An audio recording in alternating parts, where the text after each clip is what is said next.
तो नमस्कार दोस्तों, मैं आ गई हूँ अगला भाग लेकर अपनी कहानी का। तो आरंभ कर रही हूँ।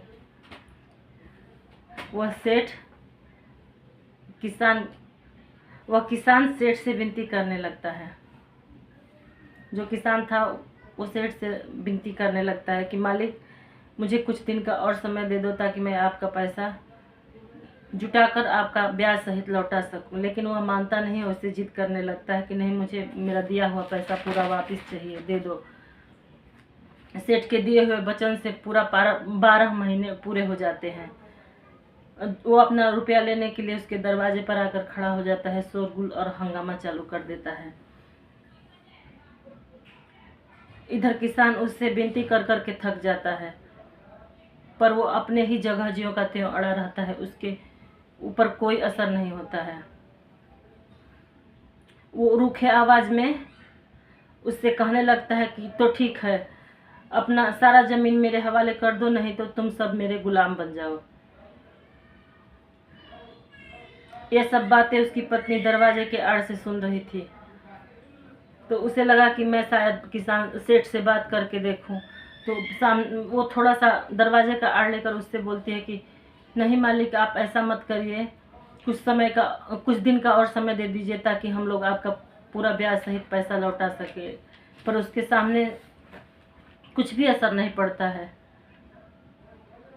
वो उससे बार बार कहता है कि नहीं, मुझे पूरा पैसा दे दो। जब वो देखता है कि ये लोग लाचार मजबूर हैं तो और ज़्यादा कठोर नियम लगा देता है। बोलता है कि नहीं, तुम लोग मुझे पैसा दे दो, नहीं तो पूरा अपना ज़मीन और खेत दे दो। और तीसरा ऑप्शन देता है कि नहीं तो तुम लोग मेरे गुलाम बन जाओ। उसकी पत्नी थोड़ा चालाक होती है, बोलती है कि ठीक है, मेरा ज़मीन ले लो और मेरा खेत तुम ले लो। तो उसका जो पति होता है किसान, वो बिलख बिलख कर गला फाड़ फाड़ कर रोने लगता है, चिल्लाने चिल्लाने लगता है, अरे यह क्या कह रही हो तुम। पर वो सब कुछ न चाहते हुए अपने पति का किया हुआ उन सबको भुगतना पड़ता है। मामला शांत हो जाता है और सेठ अपने घर चला जाता है। कुछ समय के लिए आफत तो टल जाता है, पर आसमान में काले काले बादल मंडरा रहे थे किसान के परिवार के ऊपर। आफत जो भी था वो डरा रहा था उन तीनों को। अब तो जो भी था, उस किसान का धन दौलत जो उसके पिता ने दिया था वो सब कुछ छीन चुका था। किसान अपने पत्नी से अपने को बेसहारा और तुच्छ बताता है कि मैं बेसहारा और तुच्छ हूँ। मेरे पिताजी ने बड़े अरमानों के साथ मुझे अपना खेत और ज़मीन दिए थे। मैं उनके सारे अरमानों पे पानी फेर दिया।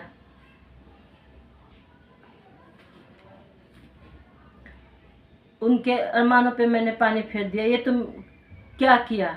फुट फुट कर रोने लगता है और अपने कर्मों को बार बार कोसने लगता है। अपनी पत्नी से कहता है, तुम ठीक ही कह रही थी, हमको जितना भगवान देते हैं उतना में ही हमको मंजूर कर लेना चाहिए। ज़्यादा के चक्कर में ये मैंने क्या कर लिया, अपने ही पैर में कुल्हाड़ी मार लिया। किसान की पत्नी पढ़ी लिखी नहीं थी, पर वो बहुत ज़्यादा समझदार थी। अपने पति किसान को समझाते हुए कहती है, मैं अगर उसको खेत का लालच न देती तो पता नहीं क्या मेरे साथ हो जाता। हम सबको गुलाम बना कर रख लेता। जो उसकी मर्जी करता वो अपनी मन मर्जी के अनुसार हम सब के साथ सलूक करता।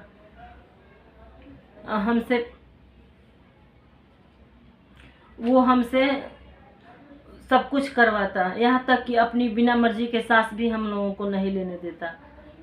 और तो और आपको पता है, हमारा बेटा अब पूरे 4 साल का हो गया है दोस्तों। वो किसान की पत्नी बोलती है, और तो और हमारा बेटा पूरा 4 साल का हो गया है। हम उसके बिना मर्जी के एक कदम भी नहीं रख सकते, उसको हम पाठशाला भी नहीं भेज पाते।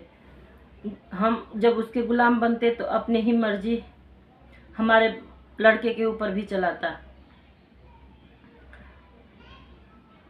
आपको तो हम मान चुके कि आपकी उम्र कुछ निकल चुकी है, पर मेरा बेटा का क्या, उसने तो अभी दुनिया भी अच्छे से नहीं समझा है।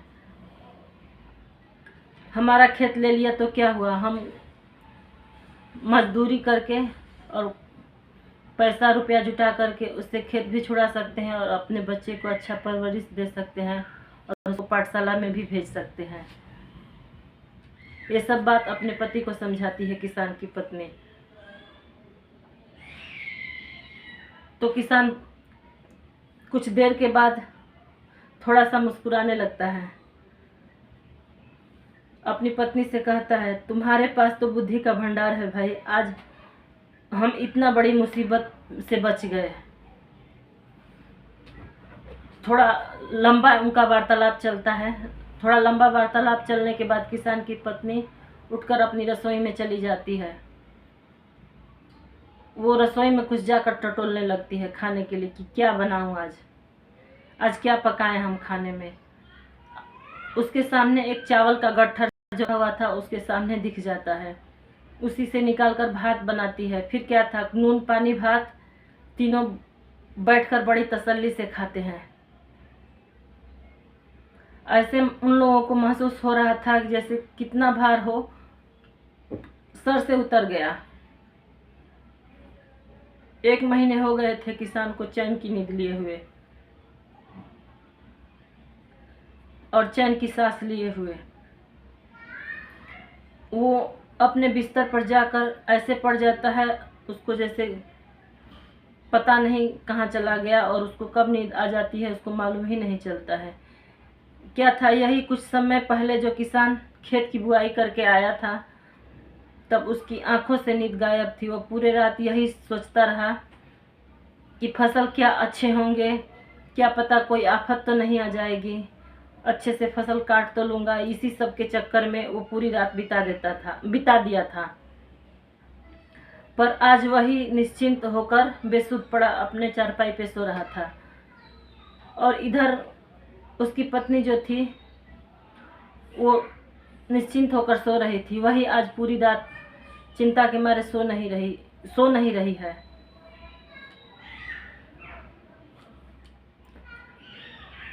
उसकी आंखों से नींद पूरी गायब थी। वो पूरे रात यही सोच रही थी कि मेरा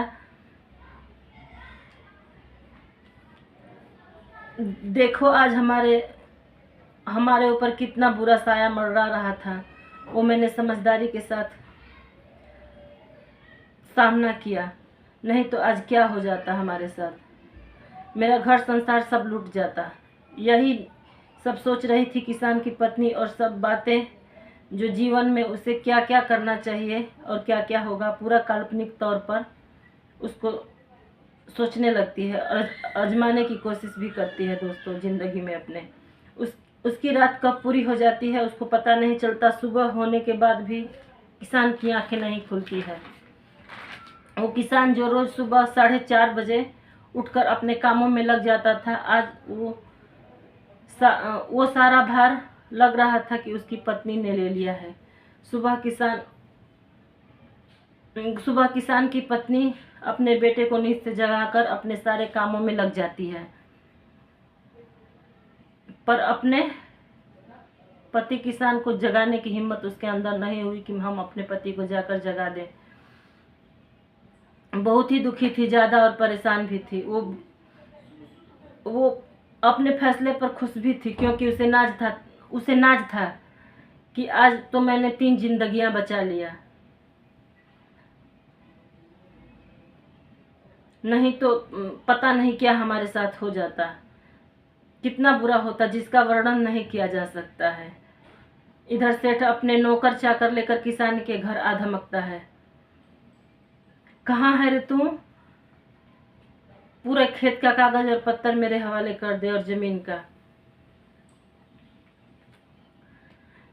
सब मेरे हवाले कर दे, नहीं तो। इतना सुनते ही किसान की पत्नी पहले से ही कागज और पत्तर निकाल के रखी हुई होती है क्योंकि वो बहुत समझदार थी। उसको पता था कि कागज पत्तर सेठ लेने आएगा, इसी चलते वो पहले से ही निकाल कर रख लिया था और अपने पति को पकड़ा देती है, ले जाकर पकड़ा कर आ जाओ। उसके हाथों में कागज का टुकड़ा बिना मुंह से कहे हुए किसान रख देता है। सेठ के हाथों में बिना मुंह से कुछ कहे हुए कागज़ का टुकड़ा जो लिया था हाथ में वो पकड़ा देता है। जैसे